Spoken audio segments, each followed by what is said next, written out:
हर हर महादेव दोस्तों, स्वागत है आपका हमारे YouTube चैनल पर। आज की वीडियो में हम सुनेंगे शिव महापुराण श्री उमा संहिता का 37वां अध्याय मनु वंश वर्णन। सूत जी बोले, ऋषिगण, मनु जी की नाक से इक्ष्वाकु पैदा हुआ था और उसकी 100 संतानें हुई, जिनमें सबसे बड़ा विकुक्षीय अयोध्या का राजा बना। उसने एक दिन वन में शश को खा लिया था। उसी दिन से यह शशाद नाम से प्रसिद्ध हुआ। अयोध्या के पुत्र का नाम ककुत्स्था था। अरि नाम उसका पुत्र हुआ। इसी प्रकार अरि नाम के पृथु, पृथु के विश्वराट, विश्वराट के प्रजापति इंद्र, उसके युवानाश्व, युवानाश्व के कुल वनाश्व, इंद्र के पुत्र युवानाश्व द्वारा प्रजापति श्राप हुए। इन्होंने श्रावस्थी पुरी बसाई। कुबलाश्व के 100 पुत्र हुए थे। उन्होंने अपना राज्य पुत्रों को सौंप दिया और स्वयं वन को चले गए। मार्ग में उन्हें उतंक मुनि मिले।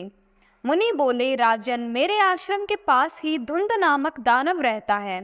वह महावीर और पराक्रमी है। उसने उग्र तपस्या आरंभ कर दी है, जिसके बल पर वह तीनों लोकों का विनाश करना चाहता है।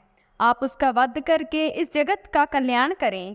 मुनि की बात सुनकर कुबलाश्व बोले, मुनिराज, मैं तो शास्त्रों को त्याग चुका हूँ, इसलिए आपका यह कार्य मेरा पुत्र करेगा। यह कहकर उन्होंने यह कार्य अपने पुत्र को सौंप दिया। तब उनका पुत्र धुंध को मारने पहुंचा। धुंध ने उनको अपनी ओर आता देखकर उन पर आक्रमण कर दिया। तब कुबलाश्व पुत्र ने बहादुरी से युद्ध कर धुंध का वध कर दिया।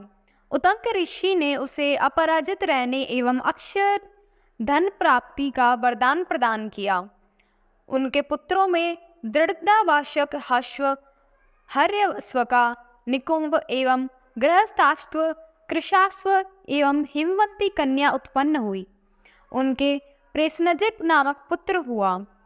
प्रेसनजित ने अपनी पत्नी को शाप दे दिया था, जिसके अनुसार वह बहुधा नामक की नदी बनी। पुरुकुत्स का पुत्र जयरुणी और सत्यव्रत उनका पुत्र हुआ। उसे अधर्मी समझकर उसके पिता ने उसे त्याग दिया। तब वह चांडालों के साथ रहने लगा। इसी अधर्मी के कारण इंद्र ने 12 वर्ष तक वर्षा नहीं की।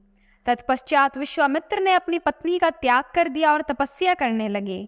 उनकी पत्नी ने अपने पुत्र का गला बांधकर उसे 100 गायों के बदले बेच दिया। सत्यव्रत ने ही उसे बचाया। गला बांधने के कारण उसका नाम गालव हुआ। ओम नमः शिवाय।